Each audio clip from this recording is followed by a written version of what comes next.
Trust the Lord.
Muli sa hapong ito, kami ay nagpupuri at nagpapasalamat muli sa iyong dakilang pangalan. Maraming salamat muli, Ama, na kami po ay muli mong dinala sa lugar na ito para ikaw ay purihin, sambahin at paglingkuran sa aming mga buhay. Dalangin namin, O Diyos, muli ngayong hapon, imamusap ka sa buhay ng iyong mga anak at muli mo pong pagpalain ang aming mga puso at pagpalain ang iyong mga salita na aming tutungayan sa hapong ito. Ama naming banal na sa langit, tinangkin po namin na sa aming pagtanggap ng iyong mga salita ay muling malayang dadaloy sa aming mga buhay ang iyong banal na kapangyarihan. Amin na pong inaangkin ang tagumpay ng pagtitipong ito at sa iyo namin buong puso'y naaalay lahat ang papuri para at pagsamba. Ito'y aming samot dalangin sa pangalan ng aming Panginoong Yesus, sa ngalan ng Ama, ng Anak at ng Espiritu Santo. Amen. Amen. Purihin ang Panginoon.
Praise the Lord. Palapakan mo natin ang malakas ang Panginoon. Hallelujah. Glory to God. Glory to Christ Jesus. Okay, kung tayo ay may daladalang Biblia, ay buksan mo natin ang ating banal na kasulatan sa Paklat ng mga taga-Kolosas, Kabanata 1, talatang 9 hanggang 12. In the book of Colossians chapter 1 verse 9 up to verse 12 ay ganito po ang sinasabi. For this reason, since the day we heard about you, we have not stopped praying for you. We continually ask God to fill you with the knowledge of His will through all the wisdom and understanding that the Spirit gives, so that you may live a life worthy of the Lord and please Him in every way, bearing fruit in every good work, growing in the knowledge of God, being strengthened with all power according to His glorious might, so that you may have great endurance and patience, and giving joyful thanks to the Father, who has qualified you to share in the inheritance of His holy people in the kingdom of light. Kaya mula nang marinig namin ito, patuloy namin dinadalangin sa Diyos na sana ipaunawa niya sa inyo ng lubusan ng kanyang kalooban, sa pamamagitan ng karunungan at pangunawang kaloob ng Espiritu. Sa gayon, makakapamuhay na kayo ng karapat-dapat at kalugod-lugod sa Panginoon, sasagana sa lahat ng uri ng mabubuting gawa at lalawak ang inyong pagkakilala sa Diyos. Idinadalangin din namin patatagin niya kayo sa tulong ng kanyang dakilang kapangyarihan upang inyong matiis na masaya at may pagtsatsaga ang lahat ng bagay. Lagi kayong magpasalamat sa Ama sapagkat nilarapat niyang makabahagi kayo sa mga pangako ng Diyos para sa mga hinirang na nasa liwanag. Mga magulang at kapatid, ito po ang salita ng Diyos. Ayan, okay. Salamat sa Diyos. Palakpakan mo natin yung malakas sa pagkakabasa ng salita ng Diyos. Hallelujah, yung palakpak na para sa Kanya. Yung palakpak na naniniwalang pagpapalain ng Diyos. Amen. Okay, so bago tayo umupo, ay sabihin mo natin sa ating katabi, magtatagumpay tayo. Magtatagumpay tayo. Ayan, okay, lahat ng naniniwalang magtatagumpay ay pumalakpak ng malakas sa Diyos. Hallelujah. Sumigaw. Magkaroon ng tagumpay. Praise the Lord. So we can be seated now in the wonderful presence of the Lord. Hallelujah. At magandang hapon sa inyong lahat. Ayan, salamat sa Diyos dahil muli sa hapong ito ay tayo muli ay narito para tayo ay magpuri at magpasalamat sa Diyos. At sa gayon din ay tayo po'y makapakinig ng salita ng Diyos. Amen. Sino nananabik makinig ng salita ng Diyos? Ayan, palampakan natin ang Panginoon. Hallelujah. Kung meron tayong pinananabikan sa buhay natin, ay ano'y walang iba kundi ang salita ng Panginoon. Amen. Because the Bible declares, man shall not live by bread alone, but by every word that proceeded out from the mouth of God. Amen. No, tayo mga tao, ayan, hindi lang tayo nabubuhay sa tinapay. Amen. No? Hindi lang tayo nabubuhay sa pan. Ayan, di ba? So tayo rin daw ay nabubuhay sa pamamagitan ng salita ng Diyos. Amen. Kaya napakalaga sa buhay natin ang pakikinig ng salita ng Diyos. Hallelujah. So ngayong nga po napag-usapan natin ay aking pinamagat ang prayer to have a successful Christian life. Now, prayer to have a successful Christian life. Ang pananalangin para tayo ay magkaroon ng matagumpay na pamumuhay bilang isang Kristiyano. Amen po. Sino gusto magtagumpay? Amen. Ayan, palakpakan natin ang Diyos. Hallelujah. So, dito sa ating pinasa ay si Paul ay sumulat sa mga taga-Pilipos, Apolosians. Amen po. No? At alam naman natin nang si Paul ay sinusulat nga yung kanyang mga letters na ito ay si Pablo ay nasa loob ng bilangguan. Amen. No?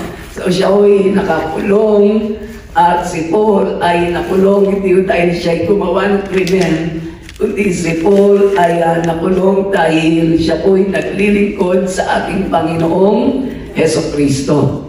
Amen. Amen. Pero makikita natin na sa buhay ni Paul ay bagamat siya ay napilanggo, no, siya'y nakulong, yung kanyang paglilingkod sa Diyos ay hindi nahadlangan. Amen. Kaya sabi mo sa katabi mo, tuloy-tuloy lang tayo. Tuloy-tuloy lang tayo. Amen, no? Ang paglilingkod sa Diyos ay tuloy-tuloy lang, di ba? Na wala akong makakapagat lang sa atin sa paglilingkod sa Diyos. Amen? Kaya dito ay si Paul, bagamat siya ay nasa loob ng bilangguan, ay tuloy-tuloy yung pag-serve niya kay Lord sa pamamagitan ng pagsulat, no, sa mga mananampalataya, at hindi lang pagsulat kundi sa kanyang pananalangin sa kanila. Amen. So sa loob ng bilangguan si Paul ay nananalangin. Right? At makikita mo natin yung kanyang prayer ay a unique prayer. No, sabihin natin, unique prayer. Unique prayer. Ayan. So bakit ba yung prayer ni Paul ay naging unique? Hello? Hi. Bakit ba yung prayer ni Paul ay naging unique? No? Yung prayer niya ay, it is a unique prayer. It is because even though that he is in the prison door, siya ay nasa loob ng bilangguan, si Paul ay nananalangin. Alright? At ang kanyang pananalangin ay hindi para sa kanyang sarili. Amen? Di ba? So ito yung uniqueness ng prayer ni Paul. He is praying not for himself. Normally, pag tayo ay nag-pray, no, lalo na pag dumaraan tayo ng problema, ng kaguluhan, kahirapan, ay tayo ay nag-pray, pero yung prayer natin ay para sa ating sarili. Di ba? No, pag may problema tayo, pag may pinagdaraanan tayo, no, nag-pray tayo, pero yung prayer natin para sa ating sarili. Pero si Paul, nasa loob ng bilangguan, alright, nakakulong, and he is praying, at ang kanyang pananalangin is not for himself. Right? Kundi yung kanyang prayer ay para sa ibang tao. Amen? No? So, sa loob ng bilangguan siya ay nagpipray, at ang kanyang pagpipray ay para sa ibang tao. So, that is the uniqueness of his prayer. Amen? He is praying not for himself, but for others. Diba? So, ganun ang alagayan ng pananalangin. Right? Nasa prayer mo natin ay hindi lang para sa atin dapat yung ating prayer. Nasa pananalangin mo natin ay dapat inaalala rin natin yung ibang tao. Amen po? No? So, si Paul ay nag-pray not for himself, at very unique yung kanyang prayer. It is because he is praying not for material things. Hello? Hi. Amen? No? Siya ay nananalangin at yung kanyang prayer is not for material things. Alright? But we know na ang mga material things, mga minamalay, kailangan din naman natin yan. Di ba po? No, we need to pray for it. Kasi kailangan din natin ang mga material things. Pero dito si Paul, yung kanyang prayer is unique. It is because he's not praying for himself only, but he's praying for others. And his prayer is not for material things, but for spiritual blessings. Amen. Amen. No? Na yung kanyang pananalangin, mga minaman, ay para sa spiritual na pagpapal. Yes, yung material things kailangan mo natin, pero yung spiritual blessings ay mas kailangan mo natin. Amen. Diba? So, yung mga material things is needed na buhay natin, but the Word of God is telling us that spiritual things ay mas kailangan ang buhay po natin. Amen. Diba? Kaya napakalaga na inuuna natin yung spiritual bago ang material. Hallelujah. No? Inuuna natin yung spiritual blessing bago yung material blessings. Sa tao, baliktad eh. Di ba? Ating mga tao, inuuna natin ay material. bago ang spiritual. No? Saka muna ako dadalo, saka muna ako maglilingkod sa Diyos, maggagambaro muna ako sa aking hanap buhay. Hello? Diba? Maggagambaro muna ako sa aking mga pangangailangan at mag-settle na ako, saka na ako mag-serve kay Lord. Amen po? Pero hindi mo ganon ang wisdom ng Diyos. Hindi mo ganon ang kaisipan ng Panginoon. Sa Diyos, unahin mo natin yung spiritual things. Amen? Amen. Kasi lahat ng material things, galing mo yan sa spiritual things. Yun ang di alam ng tao. Alright? Ang alam ng tao, unahin yung material kasi yun ang importante, yun ang mahalaga sa buhay. Pero mga minamahal, we don't know that ang mas mahalaga sa buhay natin is yung spiritual things. Why? Kasi lahat ng mga material things galing po yan sa spiritual na bagay. So bago dumating sa material world, sa physical world, galing mo yan sa spiritual world. Amen? Kaya pag inuna mo yung spiritual things bago ang material things, hallelujah, makikita mo yung blessing na darating sa iyo ay talagang gustong takal, siksik, liglig, at umaapaw pa. Amen. Hallelujah. Ang sabi ng Bible, seek first the kingdom of God and His righteousness, and all these things shall be added unto you. No? So bago dumating yung added unto you, ay dapat muna unahin ang seek ye first the kingdom. Amen? Seek first the kingdom of God and His righteousness. Na pag yun ang dumating sa buhay natin, all the things will be added unto you. Amen? Lahat ng bagay daragdag na lang sa iyo. Pero sa tao baliktad, sa tao una yung material, yung added unto you muna, bago yung seek ye first.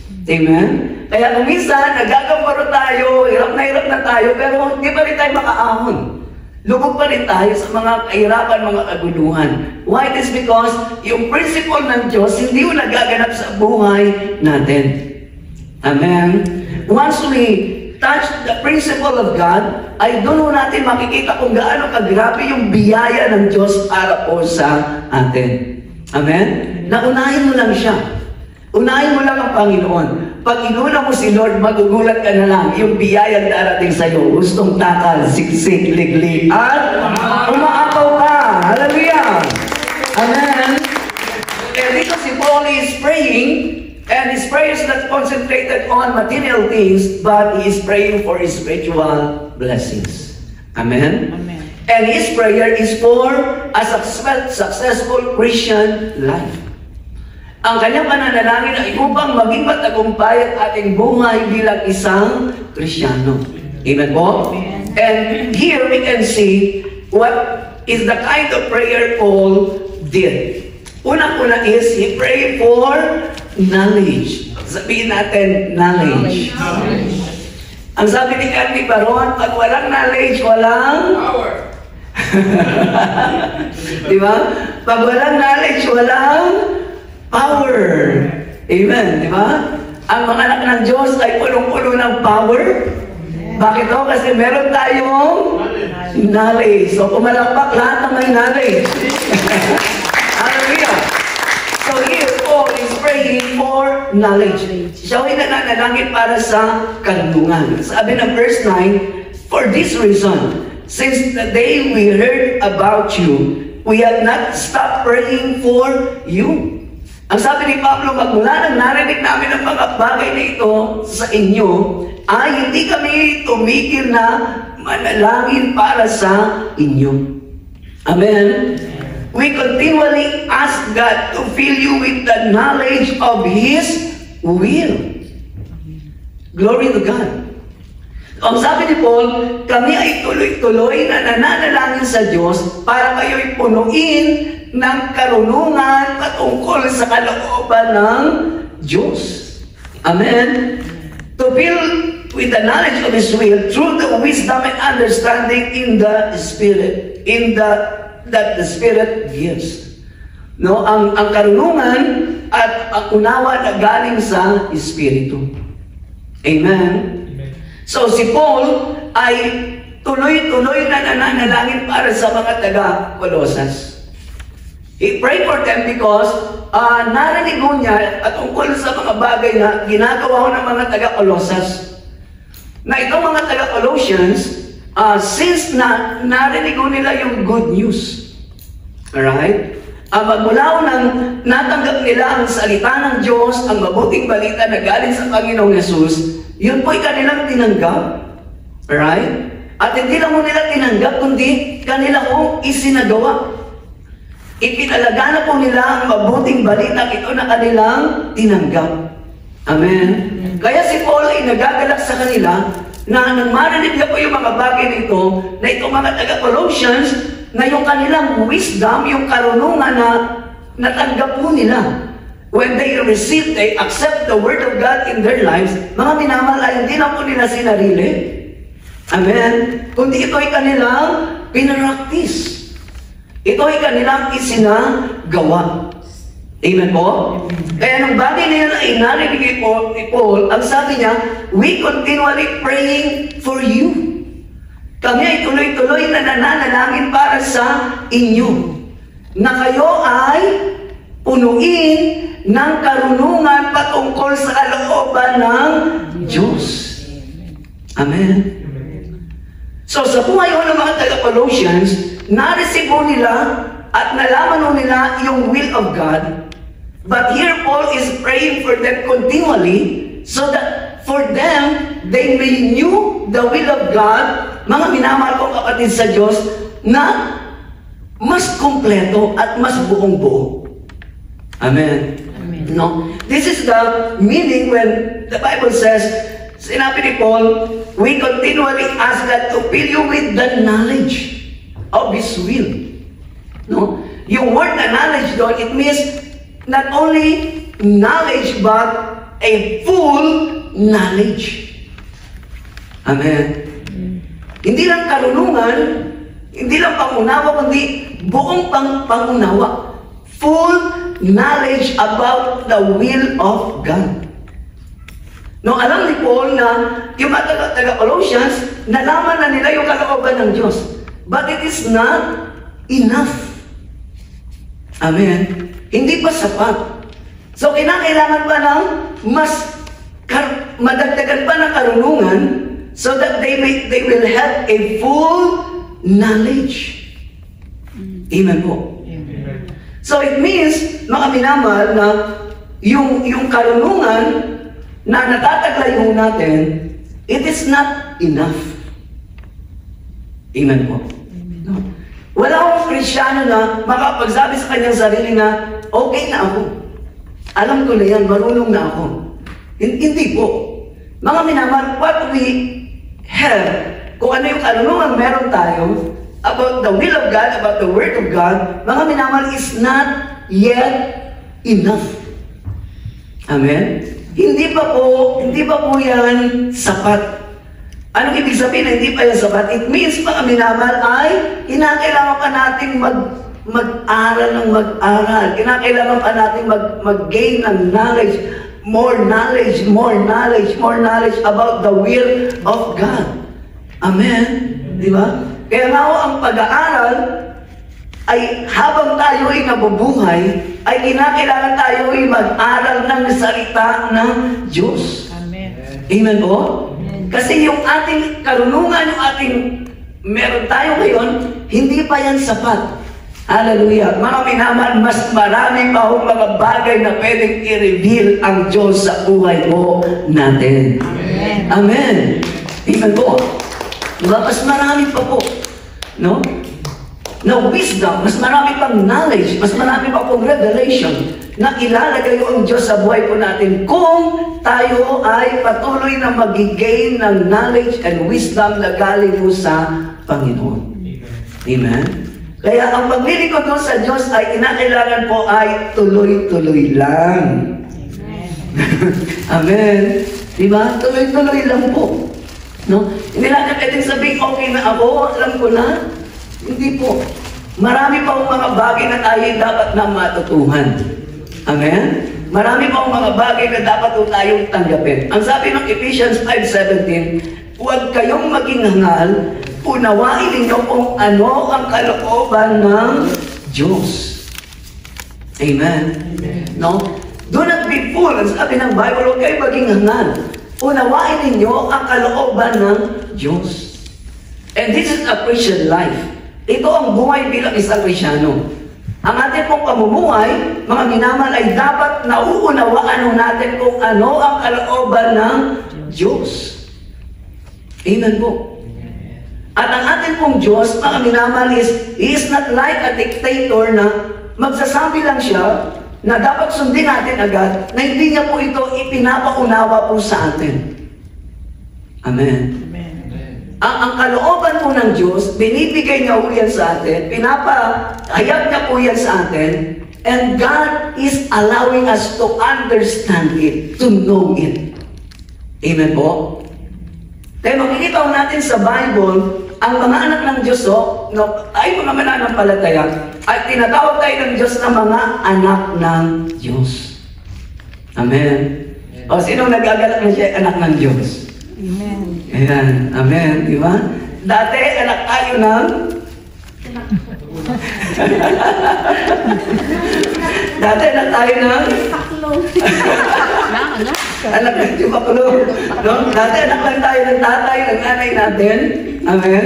At dati tayo anak ng wedding. Di ba? Anak tayo ng tingguan, anak tayo ng tongitan. Amen po? Anak tayo ng mga kalayawan. But now when we receive Jesus in our lives, now we became a children of God. Amen po. Tayo ay naging mga anak ng Diyos.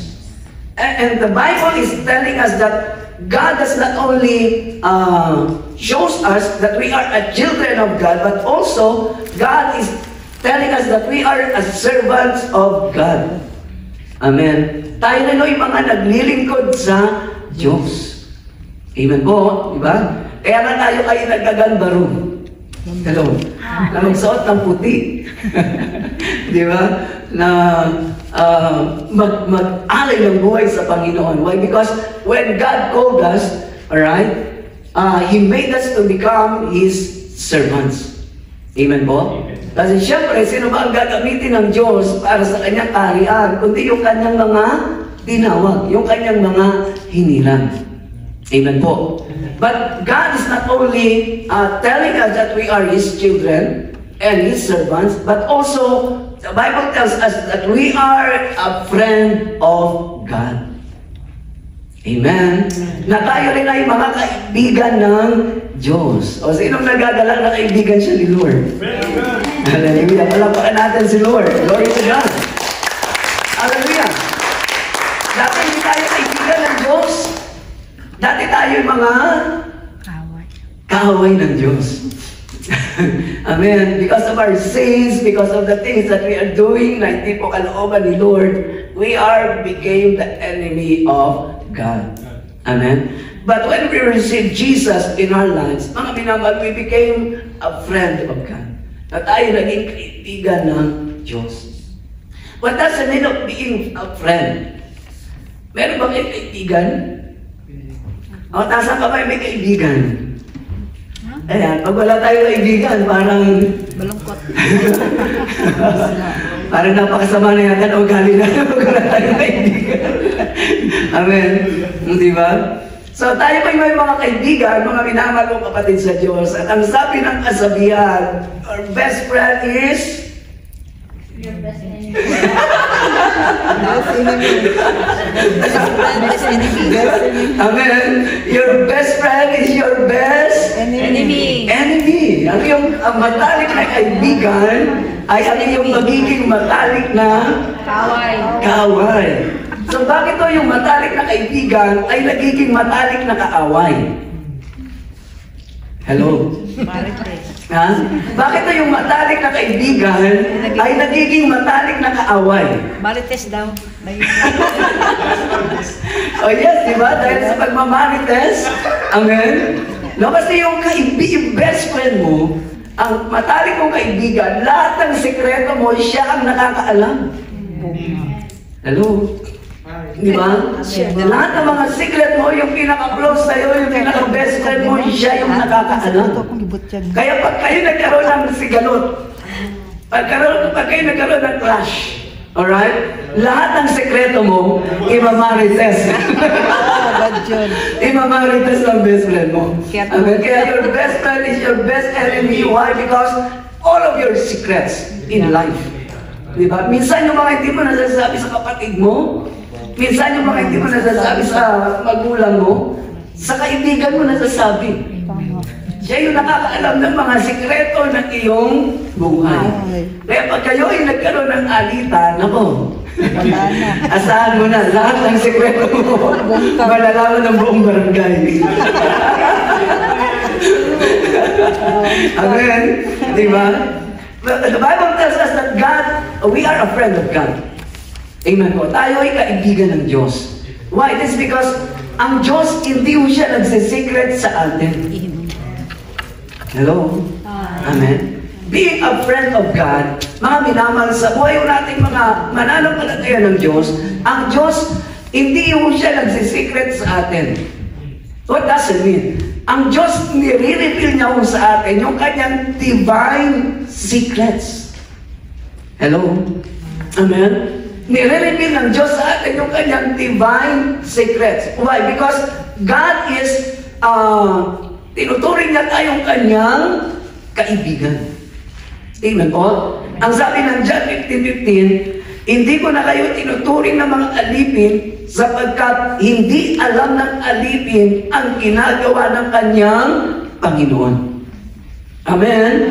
Sa halip, itinuturing ko kayo mga kaibigan. No? Sapagkat sinasabi ko sa inyo lahat ng naririnig ko sa aking Ama.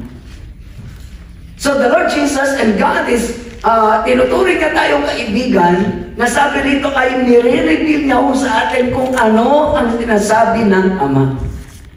Amen? It means sa buhay natin mananampalataya kung anong kalooban ng Diyos, ipinapahayag niya yan sa atin. Hindi yan tinatago ng Diyos sa atin. Hindi yan nililihim ng Diyos sa atin. Amen po? His will, His plan, His purpose ay kanyang nire-reveal po sa atin. Kaya mga minamahal mong kapatid sa Diyos, sa buhay po natin bilang mananampalataya, ay napakarami pa po nating mga bagay na dapat itong matutuhan. Napakarami pa natin mga bagay na dapat malaman at dapat tanggapin galing po sa Panginoon. Dahil ang Diyos hindi yung nagsasawang i-reveal ang kanyang mga hidden secrets sa buhay natin. Amen po? Kaya sabi mo sa katabi mo, tuloy-tuloy lang tayo. Amen. Di ba? Hallelujah. As long that we live, habang tayo po'y nabubuhay, habang tayo may lakas, mga minamahal, tuloy-tuloy ang pagtanggap natin ng Word of God. Tuloy-tuloy ang pakikinig natin ng salita ng Diyos. Tuloy-tuloy ang paglilingkod natin sa Panginoon. Amen? Amen po? Palapakan natin si Jesus. Hallelujah. Pangalawa, pinapakita rito ng Bible that Paul is praying for obedience. Sabihin natin, obedience. Right, no? Ang pangalawang pananalangin ni Paul para sa matagumpay na buhay ng isang Kristyano is prayer for obedience. Amen. Di ba? Kasi makikita ko natin na sa ating Christian life ay hindi tayo magiging matagumpay kung hindi tayo magiging obedient. Amen po. Hindi magiging successful ang ating paglilingkod sa Diyos kung hindi tayo marunong sumunod sa Kanyang kalooban. Amen po. Di ba? Kaya nga ang Diyos ay nire-reveal niya sa atin yung Kanyang kalooban. Amen po. Ang Diyos ay nire-reveal niya sa atin yung Kanyang will. Why? Para itong kalooban ng Diyos, ito yung ating malakaran. Ito yung ating maisang buhay. Amen? Kaya, our God is a God of revelation. Ang Diyos, mga minamahal, ay Diyos na nagpapahayag.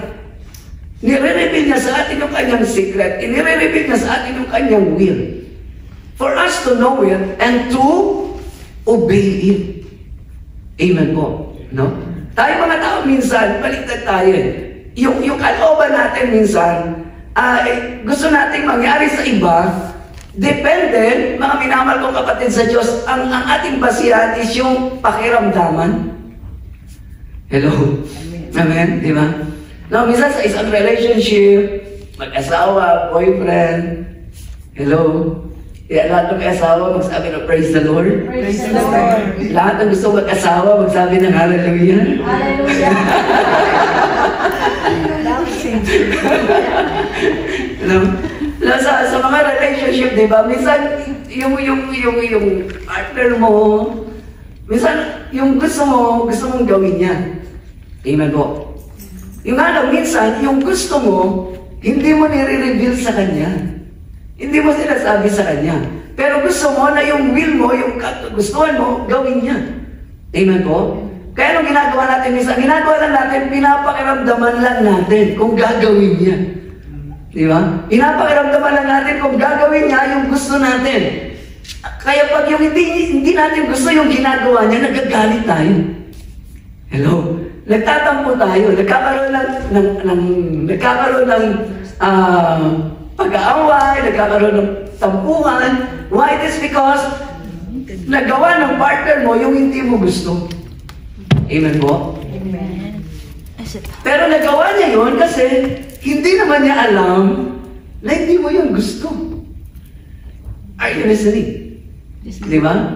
Nagawa niya yun kasi hindi naman niya alam na hindi mo yung gusto. Pinapakiramdaman mo lang sa iyong sarili na kung gagawin niya o hindi. Amen po? Pero kung ni-reveal mo yun sa kanya, sinabi mo yun sa kanya, mga minamahal, siyempre, hindi niya gagawin yan kung mahal ka niya. Amen po? Kung mahal niya tayo. Hindi niya po yun gagawin. Kasi alam niya na yun po'y against sa iyong will. Masasaktan ang kalooban mo. Masasaktan ang damdamin mo kapag yun ay kanyang ginawa. Amen po? Yun na lang ang problema. Kaya minsan nagagawa nila yung hindi natin gusto kasi hindi naman natin nire-reveal. Hindi naman natin sinasabi. Pinapakiramdaman lang natin. Amen po? Ang Diyos hindi po ganun. Ang Diyos, He is revealing His will for us. Nire-reveal niya ho yung kanyang kalooban sa atin for us to know it. Amen? Para malaman po natin kung ano yung kanyang kalooban. Nang sa gayon, pag nalaman po natin kung anong kanyang kalooban, ito ang ating maisang katuparan. Amen? Di ba? Kaya, learning and obeying ay magkasama po yan. Learning and obeying magkasama po yan. Kung ano yung ating natututukan, ay dapat yun ay ating naisa sa gawa. Amen po. Kaya dito, Paul is praying for them for obedience. Ang sabi sa verse 10, so that you may live worthy of the Lord and please Him in every way, bearing fruit in every good work, growing in the knowledge of God. Now, sabi ni Paul sa kanyang pananalangin, sa gayon, makakapamuhay na kayo ng karapat-dapat at kalugod-lugod sa Diyos. Amen. He is praying for them na makakapamuhay ng karapat-dapat at kalugod-lugod sa Diyos. Why? It is because He is praying for them to know the will of God, to receive more about the will of God. That if they do it, receiving the will of God, knowing and knowing the will of God in their lives, ay sila'y makakapamuhay ng karapat-dapat at kalugod-lugod sa Panginoon. Amen. Di ba? That's why sometimes sa buhay natin, hindi tayo nakakapamuhay ng karapat-dapat kalugod-lugod sa Diyos because we don't know the will of God. Hindi mo natin alam kung anong kalooban ng Diyos. Amen po? But if we know the will of God, kung ang kalooban ng Diyos maliwanag sa buhay natin, kung ang kalooban ng Diyos malinaw sa buhay natin, mga minamahal, ay ito yung malalakaran natin.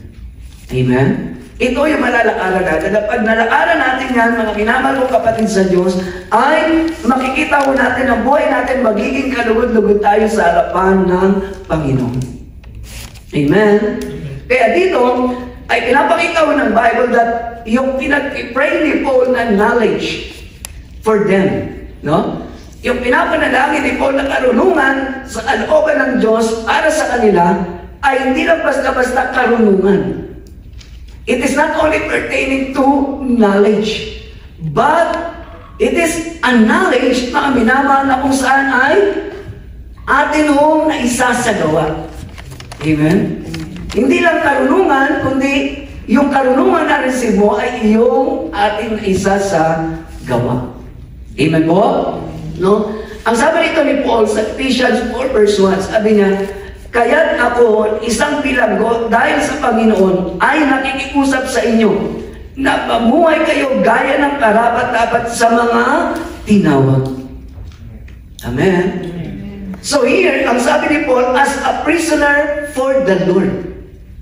Tingnan mo natin yung example na pinapakita ni Paul sa mga believers. Paul acknowledged himself as a prisoner. Hello? Amen? Ang sabi niya, as a prisoner for the Lord. He acknowledged himself as a prisoner for the Lord. At ibig sabihin, as a prisoner for the Lord, it means, yung buong buhay ni Paul, mga minamahal, ay kanya na hong isinurrender kay Lord.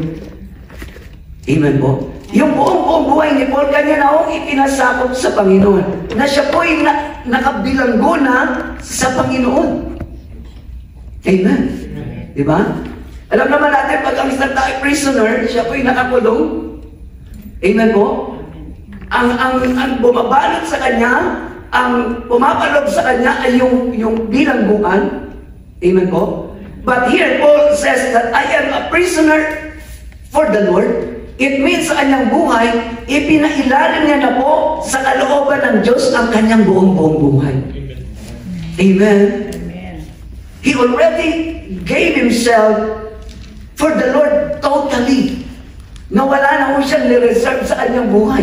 Na siya po'y bilanggo na sa Panginoon. Ibig sabihin, ang kanyang buong buhay, kung ano na kalooban ng Diyos, kung ano nang nais ng Panginoon, yun na ang nais mong gawin sa kanyang buhay. Amen? Yan sabi niya, kaya ako isang bilanggo dahil sa Panginoon ay nakikiusap sa inyo na mamuhay kayo gaya ng karapat-dapat na tinawag ng Diyos. Amen po. Kaya makikita ko natin dito pang minamahal ko kapatid sa Diyos that learning and obeying, yan ho'y lagi yung magkasama. Amen po. Kaya naalala ko nang si Abraham ay tinawag ng Diyos. Po, nang tinawag siya ng Diyos, ang sabi ng Diyos sa kanya, iwanan mo ang lupaing ng iyong ama, ang tahanan ng iyong mga kamag-anak, alright? At pumunta ka sa lugar na ituturo ko sa iyo. Hello? Amen? So si Abraham ay pinapahayo ng Diyos at na umalis sa kanilang tahanan at pupunta siya sa lugar, mga minamahal, na hindi niya pa po alam. Amen? Paano niya malalaman yung lugar na yun? By means of God's revelation. Hello? Kasi sabi ni Lord sa kanya, pumunta ka sa lugar na ituturo ko sa iyo. Ibig sabihin, hindi pa tinuro. Ituturo pa lang. Hello? Amen? Ituturo pa lang. Kaya makikita natin na si Abraham ay naglalakbay patungo sa promised land. Mga minamahal, always receiving the revelation of God. Amen. Siya po'y tumatanggap ng pagtuturo galing sa Panginoon. Pag sinabi ni Lord na hidari siya. Amen. Pag sinabi ni Lord, migi siya. Amen. Pag sinabi ni Lord, masugo siya. Di ba? Kung ano sabihin ng Panginoon, yun po yung kanyang ginagawa. Yun po yung kanyang sinusunod. And sa buhay pa ni Abraham, sa kanya pong pagsunod sa kalooban ng Diyos, mga minamahal, you don't know, hindi niya po namamalaya na siya na pala ay nakatayo sa lugar na pinangako ng Diyos sa kanya. Amen? Amen? Na ang sabi ng Diyos sa kanya, this is the land. Yung lugar na tinatayuan mo ngayon, yan yung lugar na ipinangako ko sa iyo at sa iyong mga sambahayan. Sa iyong mga saling lahi.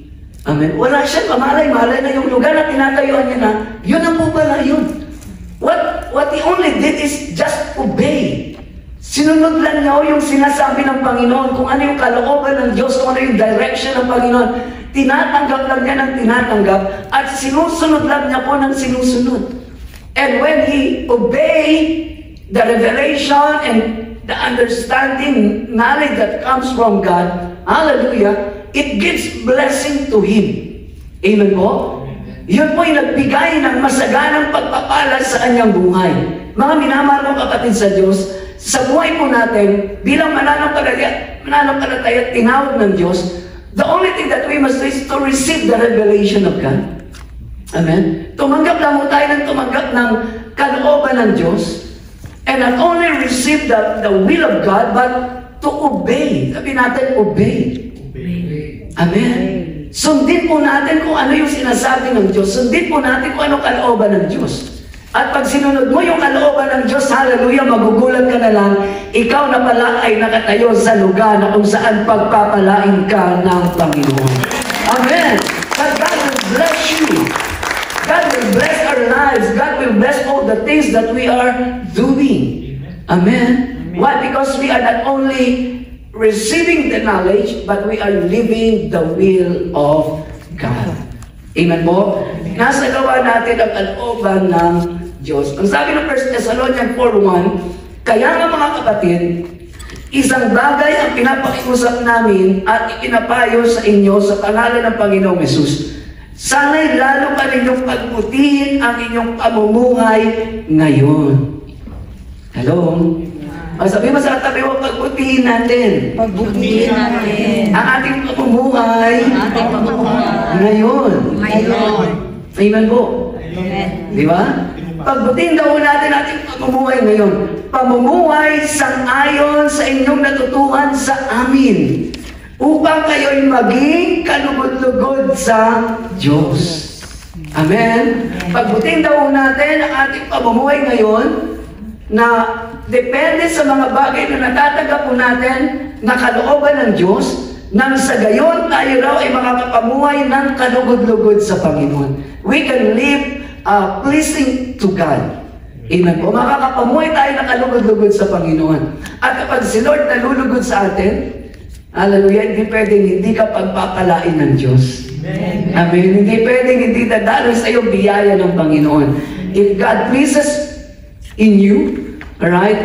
If God pleases in us, hallelujah, in every day sa buhay natin, hindi ka iiwan ni Lord, hindi ka pababayaan ni Lord, ang blessing ni Lord ang siyang dadaloy sa buhay mo natin. Amen? Hallelujah! And number 3, pinapakita rito ni Paul sa kanyang prayer is, for a successful Christian life, number 3 is, prayer for his strength and power.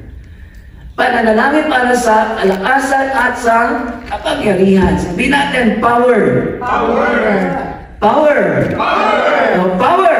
Power. Kaya pumalakpak, may mga power pa. Hallelujah. Ang sabi ng verse 11 and 12, being strengthened with all power according to His glorious might, so that you may have great endurance and patience, and giving joyful thanks to the Father, who has qualified you to share in the inheritance of His holy people in the kingdom of light. Amen. So this is the prayer of Paul. And in this prayer, he says, be strengthened with all power. Na kayo'y palakasin. Right? Patatagin ng kapangyarihan to His glorious might, that you may have great endurance and patience. Ang pananalangin ni Paul ay tayo po lumakas, ang mananampalataya ay lumakas, at magkaroon ng kapangyarihan na galing sa Diyos. Yung power na sinasabi rito ni Paul is, sa Greek word, it is dunamis. Dunamis, ang word na dunamis para po yung sa English translation is dynamite. Hello, dinamita. Diba? Na noong unang panahon, ang pinakamalakas na pampasabog ay yung dinamita. Amen po, no? Hindi pa na-discover yung mga atomic bomb, yung mga nuclear weapons. Ang pinakamatindi noon yung dinamita. Napakalakas. Amen po? So yung translated power na tinutukoy dito ng Bible when Paul says to strengthen you with all power. No, it is a power like a dynamite. Hallelujah. And that power is in us. Hello. Ang kapangyarihan na yan ay nasa atin po. When we receive Jesus in our lives, yung power na galing sa Panginoon, yung power na galing sa Holy Spirit, ay taglay-taglay ng buhay po natin. Kaya mga anak ng Diyos, mayroong power. Amen. Sabihin natin, power. Hallelujah. Amen. Ang mga anak ng Diyos, meron pong power. Yung iba, ang alam lang at meron ng taglay ay kilikili power. Amen, di ba? Yung mga wala kay Lord, ang taglay-taglay nilang power ay kilikili power lang. Amen po? Pero ang mga anak ng Diyos, hallelujah, we have the power that comes from the Lord. Ang mga anak ng Diyos nagtataglay ng kapangyarihan galing sa Panginoon. Amen. Amen. Amen. And that is the prayer of Paul, that the power of God pag-manifest po sa buhay po natin. To strengthen us with the power of God. Palakasin tayo sa pamamagitan ng kapangyarihan na galing sa Diyos. Amen. Because without the power of God, we can never make it. Amen. No? Kapag wala yung tulong ng Diyos sa atin, pag wala yung power ng Diyos sa atin, hindi ho tayo magtatagumpay. Pag yung power lang natin ang ating gagamitin. Hello? Amen. Pag yung power lang natin yung gagamitin natin, hindi tayo magtatagumpay. Bakit? Kasi yung power natin ay madaling malauban. Amen. Yung power po natin madaling malauban. Yung power natin merong limitation. Yung power natin merong hangganan. But if the power of God, ang siyang manifest, ang siyang kumikilos sa buhay po natin, that when we receive Jesus, the power of God is inside of us. Amen? Ang kapangyarihan po ng Diyos ay nasa atin na. Ang kinakailangan lang natin, i-exercise po natin yung power na yan, gamitin po natin yung power na yan, at magiging matagumpay ang ating pong pamumuhay bilang isang Kristiyano. Amen? Use the power of God. Gamitin po natin ang kapangyarihan ng Diyos. Ang sabi ni Paul sa kanyang prayer, being strengthened with all power according to His glorious might, so that you may have great endurance. Sabi natin, endurance. Para tayo daw ay magkaroon ng katatagan. And patience. Sabi natin, patience. Sa Tagalog ay pasensya. Para tayo magkaroon ng katatagan at pasensya. Pag wala po yung power ng Diyos sa atin, wala po tayong katatagan at wala tayong pasensya. Ang pasensya lang, nasa bakery lang. Pabili nga ako ng pasensya. Amen. Diba? Pag wala po yung power ng Diyos sa buhay po natin, wala tayong lakas at wala tayong patience na harapin yung mga trials, testings, persecutions, mga hardships of life na dumarating mo sa atin bilang isang Kristiyano. We can never stand on it. Hindi po natin kayang magtagumpayin yung mga bagay niyan by means of our own power. Amen. Sa pamamagitan ng ating sariling lakas, hindi po natin kaya yun. Bibigay at bibigay po tayo. Amen po? But by means of the power of God, this is the prayer of Paul for all believers, not only for the Colossians, but for all believers, that we may strengthen by means of the power na galing po sa Diyos. Amen? Na kapag meron po tayong power na galing kay Lord, mga minamahal, kaya po natin i-endure. Sabi natin, endure. Kaya natin mapagtagumpayan, kaya natin mapagtiisan, kaya natin mapagpasensyahan. Ano man ang mga trials, testings na dumarating po sa atin, kaya natin ang tayuan, kaya natin mapagtagumpayan yan because of the power of God. Amen. Pamamagitan ng kapangyarihan ng Diyos. Hallelujah. Ang sabi ni Paul, that you may have endurance and patience. Makikita mo natin, in a Christian life, ang dami ko talagang mga trials. Ang dami talagang mga testings. Amen po? Amen. But by means of the power of God, dynamite power of God, the dunamis power of God, right? Sa buhay po natin, kaya natin pasabugin lahat ng mga obstacles na yan, lahat ng mga humahadlang na yan, lahat ng mga trials na yan, kaya natin pasabugin yan sa buhay po natin na hindi mo tayo maapektuhan. Amen? In spite na meron tayong pinagdaraan ng ganyan, nakatayo pa rin tayo ng matatag, matibay, amen, puno-puno ng lakas at katyagaan na galing sa Panginoon because we have the power of God. Amen. Amen? Di ba? Tayo pa naman mga tao, kulang talaga tayo sa pasensya. Hello? Na yan mo talaga ang kulang natin mga tao. Wala tayong katyagaan. Wala tayong talagang patience. Amen po. Kaya yung patience, yan talagang dinidevelop ng Diyos sa buhay po natin. Di ba? Minsan pag meron tayong kausap, alas 8 dito na tayo Amen? Hindi pala laing Japanese yung kausap mo. Laing palang Indian. Di ba? Alas 8 usapan. Alas 8, 7:30, doon ka na kasi Japanese time ka Di ba? 7:30, nandun ka na agad. Na on time. Di ba? Before time, nandun ka na. Pero yung kausap mo, hindi pala Japanese time. No? Hindi na tayo. Hallelujah. Alas 8 na, wala pa. No, pag-itok lang, sabi ko, baka na-traffic lang. Okay lang yan. Pero pag lumagpas yung 8:10, no, pero parang lumiliwan-liwan ka na. Nasaan na kaya yun, di ba? Pag 8:15 na, medyo pinagpapawisan ka na. Ang bira, nasaan na kaya yung kausap ko?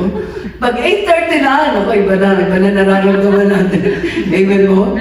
At pagka alas 9 na, nasasabi natin, bahala ka na sa buhay mo, alis na ako na naman sa alas. Amen? Sometimes we are lack of patience.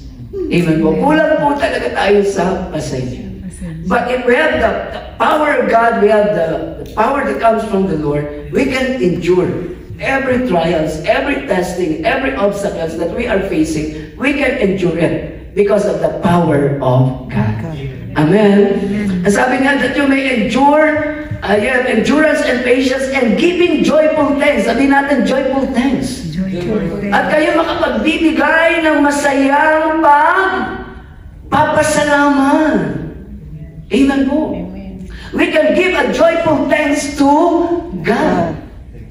Amen. Di ba? Alam naman natin, ang pagbibigay ng pagpapasalamat kay Lord ay talagang it is worthy for Him. Karapat dapat po yung pasalamatan ng Panginoon. Dahil sa dami ng blessing, biyaya, pag-iingat, grasya ng Diyos sa buhay po natin. Hallelujah! Ang Diyos, He is worthy of all our gratitude, all of our thanksgiving. Amen. And the thanksgiving that we must give to God is a joyful thanks. Masayang pagpapasalamat. Amen po? Masayang pagpapasalamat. Hindi po nakasimangot na pagpapasalamat. Hindi po malungkot na pagpapasalamat. Amen po? Amen. But we can give to God a joyful thanks, masayang pagpapasalamat, even though maraming mga trials, even though maraming mga testings, even though maraming mga pinagdaraanan sa buhay. Pag humarap tayo kay Lord, we can give to Him a joyful thanks. Ikaw ay galak na mag-uri sa Kanya, galak na magpasalamat sa Kanya. Bakit po mga minamahal? Because of the power of God na nag-ooperate sa iyong buhay, na sa kabila ng mga trial testing na dumarating sa iyo, na pagtatagumpayan mo at matatag ka pa rin nakatayo sa gitna ng mga problemang pinagdaraanan po natin. Amen? Diba? Na ang sarap magpuri kay Lord, alam mong nagtatagumpay ka.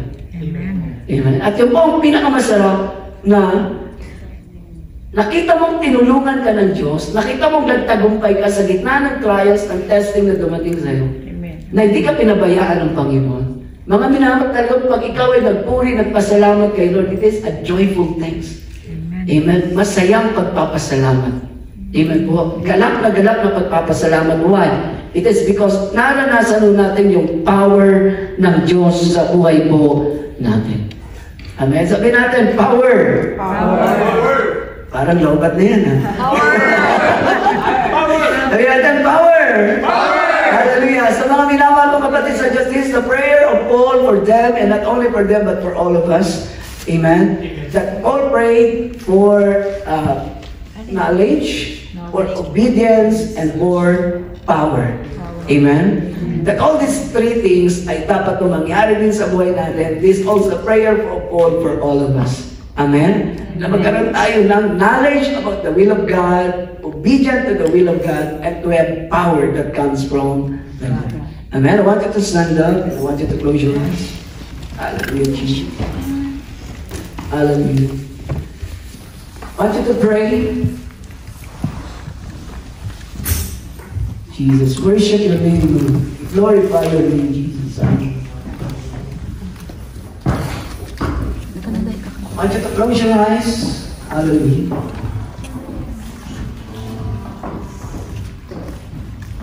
I want you to pray. Jesus. Hallelujah. And feel His presence within you. Hallelujah. God is not far from you. Ang Diyos ay hindi malayo sa iyo. Ang Diyos ay hindi iwalay sa atin. The presence of God is within us. The power of God is within us.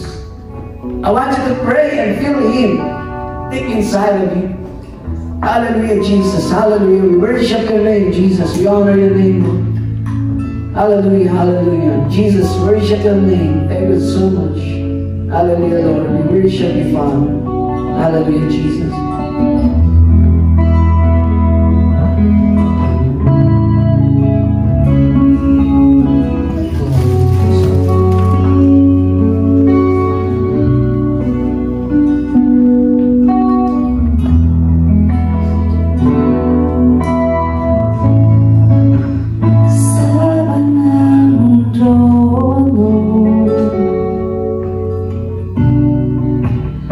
Ako'y nagsimusamay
Diyos, na kami makabilang sa iyong kaharian. Lord, we know you called us by our name to become your children, to become your servant, and to become your friend. It is a great honor for us, Lord, na maranasan at matanggap ang bagay na ito sa buhay po namin. Na alam namin, O Diyos, na hindi kami karapat-dapat, pero pinaging dapat mo kami, Panginoon. Salamat sa panawagan mo ito sa buhay namin, Ama, that now we are standing in a favored ground. Kami ngayon ay nakatayo sa lugar na pinagpala mo, Panginoon.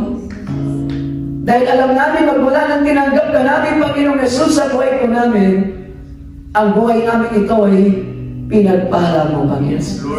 Lord, we thank you so much for your grace. We thank you so much for your help for us. That we pray, Heavenly Father, na kami po'y maging matagumpay sa paglilingkod sa inyo. Maging matagumpay ang aming buhay Kristyano, Panginoon. And we pray, Heavenly Father, for more of you, Lord. We pray for more knowledge. Ibigay mo sa amin, Panginoon. I-reveal mo sa amin, Lord, ang iyong kalooban, ang iyong will, Lord, na patuloy mo namin malaman. Patuloy namin maunawaan, Panginoon, ang iyong mga divine secrets, Lord, sa buhay po namin. So that for us, Lord, to obey it. Para masunod po namin, Panginoon, ang iyong kalooban, magawa po namin ang iyong katuwiran sa buhay po namin, Lord. So that our life will be pleasing to you, Father. Na buhay po namin ay kalugod-lugod sa iyo, Panginoon. Karapat-dapat sa iyo, Ama. Na every time na kami lalapit sa iyo, every time na kami mag-serve sa iyo, Lord, you are pleasing to us, Lord. Ikaw ay nalulugod sa amin, Ama. And Heavenly Father, we thank you for your power na binibigay mo sa amin, Panginoon, para mapagtagumpayan po namin lahat ng pagsubok, lahat ng mga obstacles, lahat ng mga hadlang sa paglilingkod namin sa iyo, Panginoon. Lahat ng mga bagay na nagpapabagsak sa aming spiritual life, Lord. We thank you so much for your power, Lord, na binibigay mo sa amin, Ama, upang mapagtagumpayan ang lahat ng bagay nito. Ma-endure po namin, Lord God, with patience, Lord, ang mga bagay nito, Panginoon. Nang sa ngayon, Lord God, we can give a joyful thanks to you. Makapagbibigay kami, Panginoon, ng masayang pagpupuri, masayang pagpapasalamat sa iyo. Dahil alam namin, ikaw ang aming Diyos na hindi nagbabago noon, ngayon, at magpakailanpaman. Hallelujah! Ikaw ang Diyos noon, at ikaw ang Diyos ngayon, Panginoon.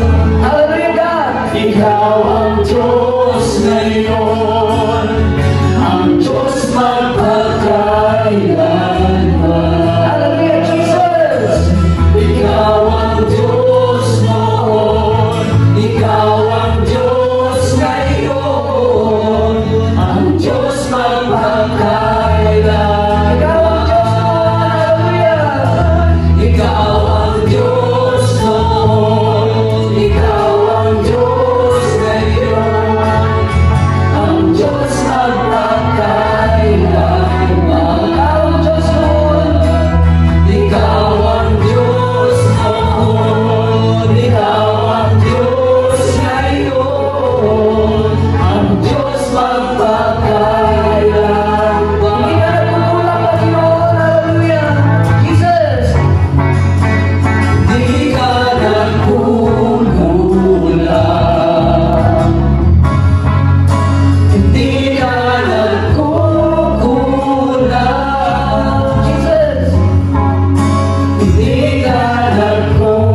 prayer na kami, Lord, sa aming mga prayer request. Yes, Lord. Ano man, ang hiniling ng iyong mga anak sa kanilang mga kahilingan, Lord, inangkin namin ngayon na answered prayer na kami, O Diyos. At pagpalain mo mga handog ng iyong anak sa iyong gawain, ibalik mo yan sa kanila na hindi pa po sa kanilang inaasahan. Pagpalain mo kanilang hanap buhay, pagpalain mo kanilang negosyo, pagpalain mo mga company kanilang pinapasukan, at pagpalain mo kanilang mga employer o God, pagpalain mo lahat na aming kinabubuhay. Ama, dalangin namin, ingatan mo, pagpalain namin buong pamilya. Samahan mo, Diyos, ang aming buong sambahayan. Dalangin namin ang aming buong pamilya, maglilingkutin sa iyo, Panginoon. Ama, we pray na patuloy mong pagpalain ang gawain sa lugar ito ng Kariat chapter, Lord God. Inangkin namin, Lord, na patuloy mong palalaguin ang iyong gawain sa lugar ito. Na marami ka pang mga tao hihipuin para dumalo, magpuri, magpasalamat sa iyo, Ama. Gamitin mong bawat isa sa amin, O Diyos, na maging tagapag-akay ng mga tao para sa iyo. And Heavenly Father, we pray na pagpalain mo lahat ng mga manggagawang ginagamit mo sa lugar na ito. Pagpala ko sa core group, sa mga ministry, at music ministry, Father, I pray, continue to guide them, lead them, Lord, and use them for the glory of your holy name. Heavenly Father, kayo nga po, naniniwala kami na kami uuwing pinagpala. Kaya aming dalangin sa pangalan ng aming Panginoong Jesus, ang lahat ay magsabi ng Amen and Amen. And don't say goodbye, but say, see you next Sunday. Amen? Matane Nichiyomi. Aisuru.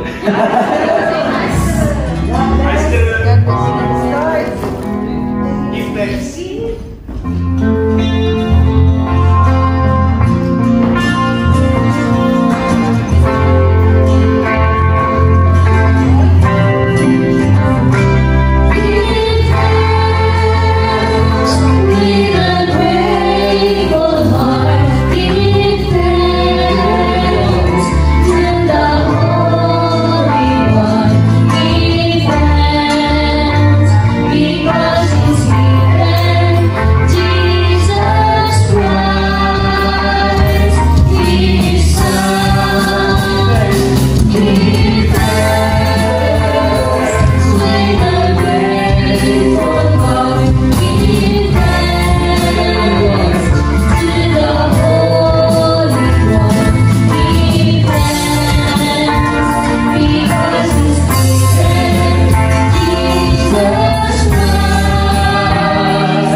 Thank you, Lord.